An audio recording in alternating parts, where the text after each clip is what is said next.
voina Friday lama khan ka thil cha aron thlenga Indian ni lama khan ma se office kal thei ka kal lova Saturday solan sia chuan voin lama meron deliver hlawa ka thil cha kha chu kan hong don ni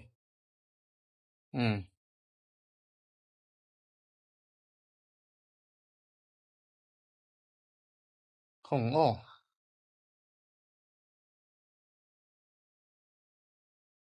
hi nia ka thil cha chu ka en sui to ka pek thale de ya office a khan chuan hong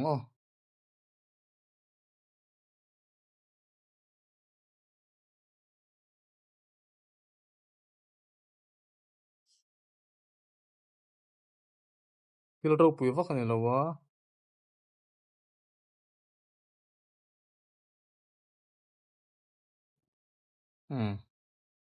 box so ro fa box ro ka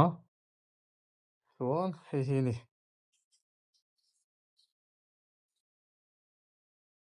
muthen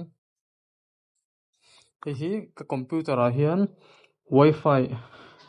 wifi kan nei theina turin hi wifi kan nei theinan le bluetooth ka connect theinan ka cha ani omje chu wifi le bluetooth ko wifi le bluetooth support theinan han ka cha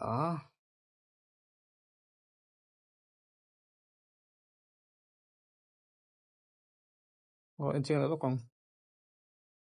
USB wifi ania bluetooth om boka 950 mbps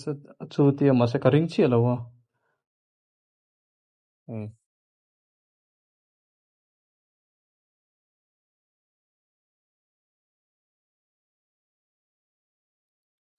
hi spec tlang pui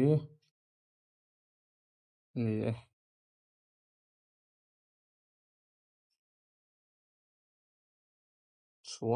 chuan hei te hi oma thil ro pui va kan lo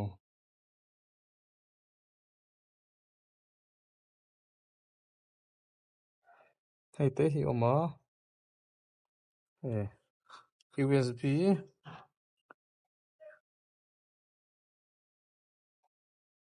USB le bluetooth support ani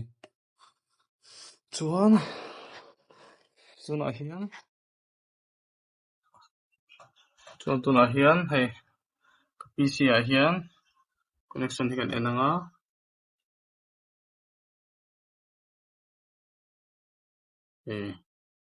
connection om lo hrim ni chuan ta pawh hian bluetooth om lo hrim chu kan vuah chinga man tlang lo kan enang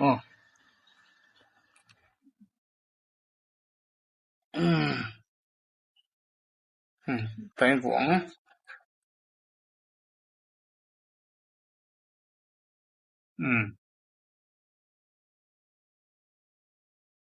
bluetooth om to ni bluetooth device kha hian om ta che the na no bluetooth device kha om to ta ni chuan thil kan thon chinang chuan hemi computer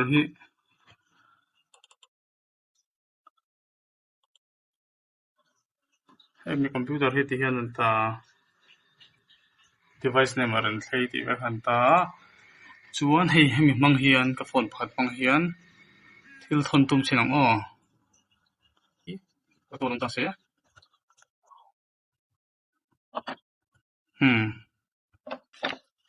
hilon ta se ka share anga bluetooth computer chuan heta hian ka right click receive file thilam ta ni setting alu lokang hi ni ta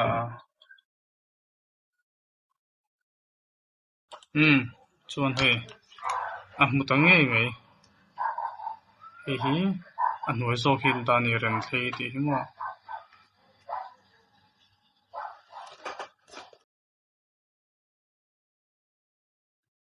Hay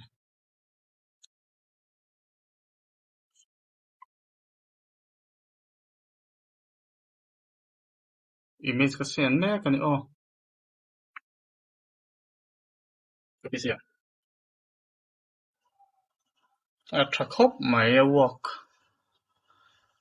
chiang ani hei computer wifi te bluetooth te lo hian azia em a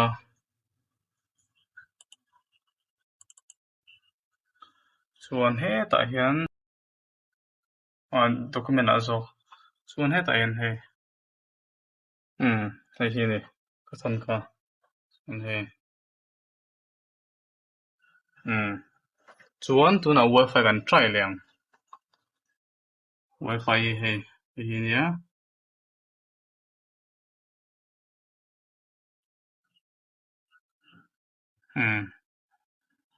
wifi te pawh hmu ve vek tawh ta hei mobile hotspot hi chu a thei lo mai thiam a se wifi chu hman thei ta ni kan connect ang ti hian hotspot kan on anga hotspot kan on anga a hmu em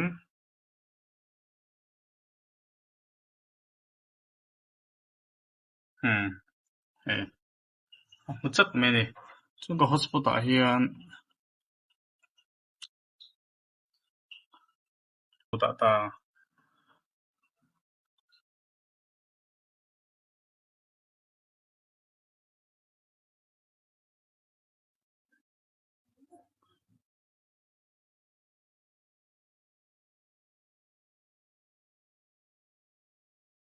connect thei rek em kan enang a hman tlak em ti kha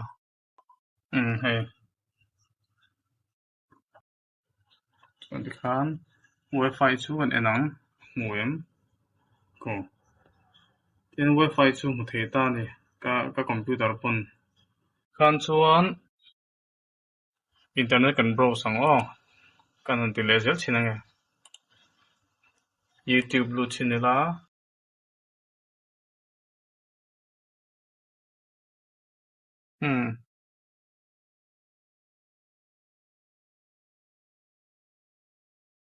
wifi chu om ta kar mai he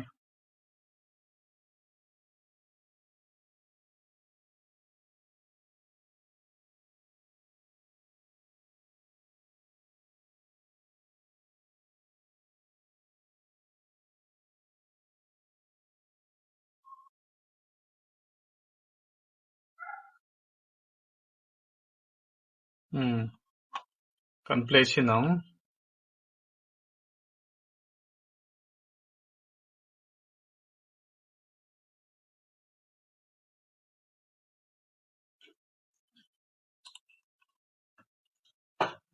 720p mo a try ti han ka tu to kong man tlak view e wifi kan nei ve ta ku mai ni han chuan a man pa nga MRP chu zasari le tlem velania a lei tlak khop mai in lo lei ve don nia in lo mang ve thop don nia tuna hei net chu kan nei a wifi kan nei a chuan bluetooth pawh om sa veka hei chuan 4K Ultra HD hi net a chhel tuka mase kan try chinang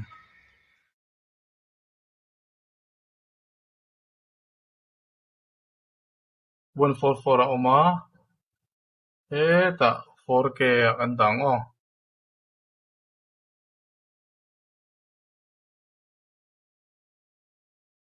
4K in thei re a in thei ngem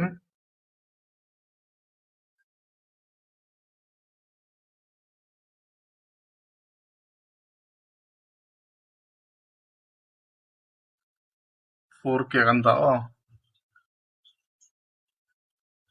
mase net a chhia hi 4K hi 720 ang vel kan en tlang pu thin ta henga dai chuan a zia ta ni hei kal zung ta net a thalu tuk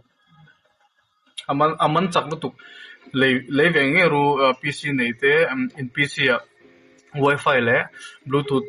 support lo chuan ka recommend chu wa hello me